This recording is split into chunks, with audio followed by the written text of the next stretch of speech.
मल्लिकार्जुन खड़गे कह रहे हैं कि पूरी ताकत लगाई, अमित शाह है, सरकार आई, प्रधानमंत्री है, उसके बावजूद 68 सीटें। जीवीएल डिफरेंस कुछ ज्यादा नहीं है, 68 और 128, मतलब इतना तो उम्मीद नहीं की होगी। हमको लग रहा था, आपको लग रहा होगा नेक एंड नेक रहेगा, कुछ 10, 5, 15, 20 सीटें ऊपर नीचे, लेकिन 60 सीटों का डिफरेंस है, 60 सीट्स जीवीएल।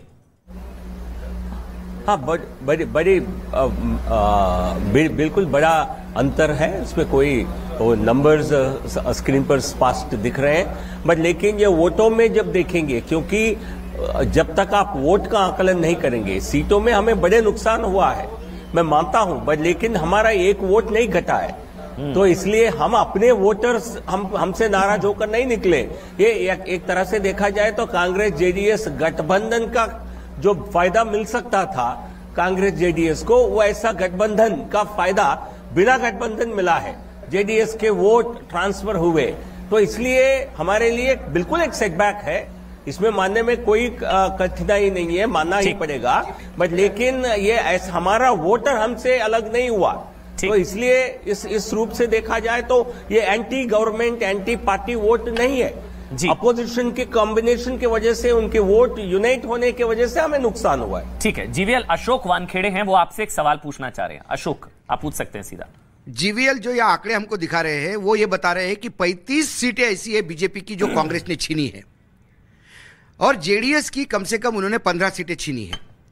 कांग्रेस ने जो मुस्लिम के लिए आरक्षण बोला और बजरंग दल का जो बैन है, वो कहीं ना कहीं कांग्रेस को ओल्ड मैसूर में फायदा दे गया, और जो मुस्लिम वोट स्प्लिट होता था जेडीएस और कांग्रेस के बीच में, वो कांग्रेस के पक्ष में आया। ये कोई गठबंधन नहीं था जेडीएस का और कांग्रेस का जो फ्रेंडली कॉन्टेस्ट हो, दोनों आपस में लड़ रहे थे, और ओल्ड मैसूर में तो जेडीएस और कांग्रेस ही आमने सामने है, बीजेपी तो बहुत कम है वहां पे, और अगर तो कुल मिला के आपका वोट परसेंटेज हो सकता है सही है, लेकिन वो इसलिए भी हो सकता है कि कुछ सीटों पे आपका मार्जिन बहुत ज्यादा हो, इसलिए वोट ज्यादा दिखता है। लेकिन यदि 35 सीटें कांग्रेस छीनती है आपसे, तो इसके मायने हैं कि कहीं ना कहीं ये आपके सरकार के खिलाफ वोट था। या ऐसा नहीं कह सकते कि वोट परसेंटेज ठीक है तो लोग हमारे साथ है, तो उस हिसाब से 35% यदि जनता लोकसभा में नरेंद्र मोदी जी के साथ है, तो 65% बाहर है। जीवीएल बोलिए जीवीएल, उसके बाद सैयद जवाद और राहुल आ रहा हूं। शुक्रिया जी। आप देखिए, ये देखिए, जो सीट हमसे कांग्रेस जो छीनी है, जो अशोक जी कह रहे हैं 35 सीट, वो सीट छीनने का कारण केवल बीजेपी का वोट घटने से नहीं, जेडीयू का वोट ट्रांसफर होने में, जो बाइपोलर कॉन्टेस्ट नहीं था, जो एक्चुअली त्रिकोणीय संघर्ष था, वो कुछ भी कारण हो, केवल ये माइनॉरिटी वोट के कारण ऐसा है, ऐसा मैं नहीं मानता हूं, तो आप एक विश्लेषक के तौर पर आप मान सकते हैं, क्योंकि इतना बड़ा फैक्टर कर्नाटक में मुस्लिम वोट नहीं है, ये इतनी बड़ी तादाद में नहीं है, ये त्रिकोणीय तो था मुकाबला, जेडीएस के वोट, कांग्रेस बीजेपी त्रिकोणीय मुकाबला ही तो था, ये मुकाबला तो त्रिकोणीय था, गठबंधन तो था ही नहीं कांग्रेस जेडीएस का मुकाबला। नहीं, त्रिकोणीय संघर्ष जो वाकई था, वो एक्चुअली ग्राउंड लेवल पर एक तरह से डायरेक्ट सीधा कॉन्टेस्ट हो गया, क्योंकि जनता ने सोचा होगा कि हमें सरकार को बहुमत से लाना है, और जेडीएस के voter by nature they are not pro Congress, pro BJP voter, तो इसलिए उनका कन्वर्शन कांग्रेस में हुआ हो, ये विश्लेषण की बात है। हमारा वोट घट जाता, हमें मान लीजिए 28% वोट मिलता, 25, क्योंकि जो आप जिस प्रकार का प्रोजेक्शन कर रहे थे, सरकार के खिलाफ लोग हैं, बीजेपी को नकार रहे हैं, बीजेपी को नकार रहे होते तो हमारा 36% वोट नहीं मिलता, हमको 28 से 25% वोट पर सिमट जाते हम। अच्छा, राहुल लाल हैं, और वो एक सवाल पूछना चाह रहे हैं आपसे। राहुल, नहीं देखिए, जो बार बार जीवीएल साहब कहना चाह रहे हैं कि भाई एक तरह से अनकहा ढंग से गठबंधन हुआ, तो आप देखिए कि जिन क्षेत्र में एक तो देखिए, सबसे पहले तो ये हमें ऐसा दिख रहा है कि कांग्रेस की बिल्कुल इतनी तेज लहर थी कि उस पूरे मामले में 13% केवल जो है कि वोट उनको आया है, जेडीएस को आया है, तो पूरा मुकाबला जो है कहीं न कहीं बीजेपी बनाम कांग्रेस की स्थिति थी। और ऐसे भी अगर जेडीएस को देखें तो जेडीएस आखिर ओल्ड मैसूर के अलावा और कहीं कहां पे है? आप अगर तटवर्ती क्षेत्र में बीजेपी का बहुत प्रचंड स्थिति रहती थी, वहां पे आप नुकसान में, वहां पे नुकसान में जेडीएस आपको नहीं करता था। मध्य कर्नाटक में आप आगे होते थे, वहां पे जेडीएस नहीं होता था। तो कहीं न कहीं ये चीज तो मानना पड़ेगा कि बीजेपी और कांग्रेस के आमने सामने फाइट में आप नुकसान की स्थिति में रहे। ठीक है, सैयद बोलिए। सैयद आ रहा हूं, जीवीएल 1 मिनट आ रहा हूं, बोलिए। जीवीएल साहब, क्या कांग्रेस के अंडर करंट को पहचानने में शीर्ष नेतृत्व से गलती हुई? उन्होंने कांग्रेस को अंडर एस्टिमेट करा, और इसके बाद क्या शीर्ष नेतृत्व के ऊपर सवाल नहीं खड़े होना चाहिए?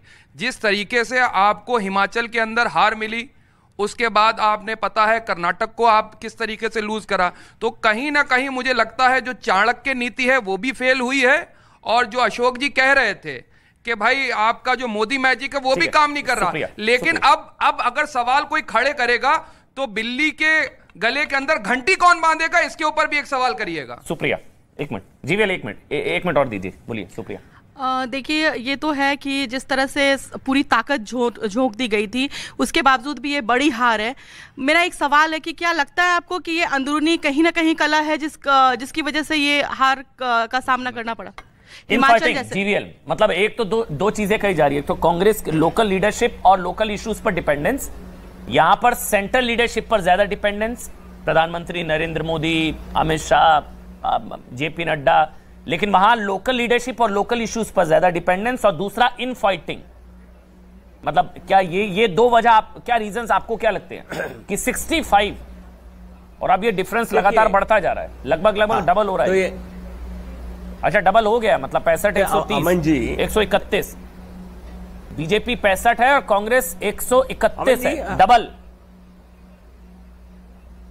ओके, तो हम आंकड़ों का या नतीजों का क्षेत्रीय स्तर पर और लोग विधानसभा स्तर पर क्या हुआ, इसका आंकलन जरूर करेगी पार्टी। अभी वो स्थिति में, आंकलन की स्थिति में मैं नहीं हूं, लेकिन बीजेपी के शीर्ष नेतृत्व, केंद्रीय नेतृत्व मजबूत है, ये हमारे लिए कोई नेगेटिव फैक्टर नहीं है। ये कांग्रेस पार्टी के लिए हो सकता है, उनके लिए नेगेटिव फैक्टर हो, और स्थानीय स्तर पर हमारे नेतृत्व का कहीं ना कहीं कोई खामियां है, ये दिखता है, ये क्योंकि ये चुनावों के दौरान भी ये साफ था।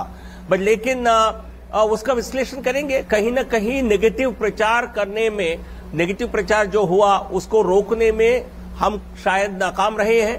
बट लेकिन हमारे वोट शेयर को बढ़ाना हमें जरूरत था, उसके लिए हमने काम भी किया था। सरकार ने, प्रदेश सरकार ने भी अच्छा काम किया था। आप जनता से पूछते तो बताते। नेगेटिव प्रचार किसका?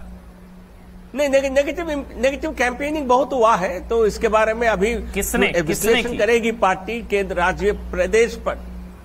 नहीं, विरोधी दल के द्वारा जो हमारे खिलाफ जो नेगेटिव कैंपेन हुआ, उसको कहीं ना कहीं रोकने में हमारे तरफ से चूक हुई, ऐसा मुझे लगता है। एक विश्लेषण के तौर पर बता रहा हूं। लेकिन वोट तो पॉजिटिव पड़ गया ना, नेगेटिव कैंपेनिंग का वोट पॉजिटिव पड़ गया उधर।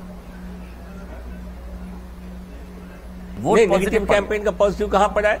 नहीं, कांग्रेस के पक्ष में आपने कहा कांग्रेस ने नेगेटिव कैंपेनिंग की, लेकिन सीटें डबल हैं, 64 और 132, तो वोट पॉजिटिव पड़ गया। अच्छा, मैं एक सवाल पूछ रहा हूं, मैं जो अभी मैं अशोक भाई से डिस्कस कर रहा था, एक सवाल जीवल, एक सवाल ये कि प्रधानमंत्री नरेंद्र मोदी ने, और आखिरी मतलब स्लॉग ओवर्स में जिस तरह की बल्लेबाजी की वहां पहुंचकर हमने देखा, आईपीएल की भाषा में अगर कहें, उन्होंने ताबड़तोड़ रैलियां की, रोड शोज किए, सब कुछ किया, तब जाके 64 है ये, मतलब तब जाके ये 64 पहुंच पाया इतना खींच के, वरना और भी बुरा हाल होता। इसका मतलब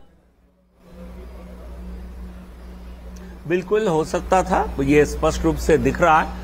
तो हम विश्लेषण करेंगे, क्योंकि प्रधानमंत्री जी खासकर शहर में, बेंगलुरु शहर में बहुत इजाफा हुआ है पार्टी के। केवल शायद एक ही रीजन है जहां हमारा स्ट्रेंथ बढ़ी है, बट लेकिन ये जो हमारे खिलाफ जो प्रचार था वहां, ये कहीं ना कहीं हमको कुछ नुकसान किया है, ये लग रहा है कि। लेकिन स्थानीय नेतृत्व इसको पॉजिटिव जो काम किया है सरकार ने, उसका प्रोजेक्ट करने में कहीं ना कहीं हमारे खामियां रही है, मुझे ऐसा प्राथमिक विश्लेषण के रूप में दिख रहा है। बट लेकिन जो भी हो, बड़ा नुकसान हुआ है, हमारा वोट नहीं घटा है, लेकिन हमारी बड़ी हार हो रही है, तो ये स्वाभाविक रूप से एक हमारे लिए चिंता का विषय है और विश्लेषण करने का विषय है। अरे एक मिनट, जेडीएस से शंकर अन्ना जुड़ गए हैं, जेडीएस से शंकर अन्ना, स्वागत है शंकर अन्ना जी न्यूज 18 इंडिया पर। बीजेपी कह रही है आपका अघोषित गठबंधन था कांग्रेस के साथ चुनाव से पहले, अघोषित गठबंधन एक तरीके से कांग्रेस के साथ, और इसी वजह से कांग्रेस को इतना फायदा मिल गया। शंकर अन्ना जी, और आपको 21 सीटें। नहीं, वो क्या होता है सर, अघोषित गठबंधन? अघोषित गठबंधन कोई करके 103 दिन पंचरत्न यात्रा करता है क्या? अघोषित गठबंधन करके कोई भी बेंगलुरु में 10 लाख को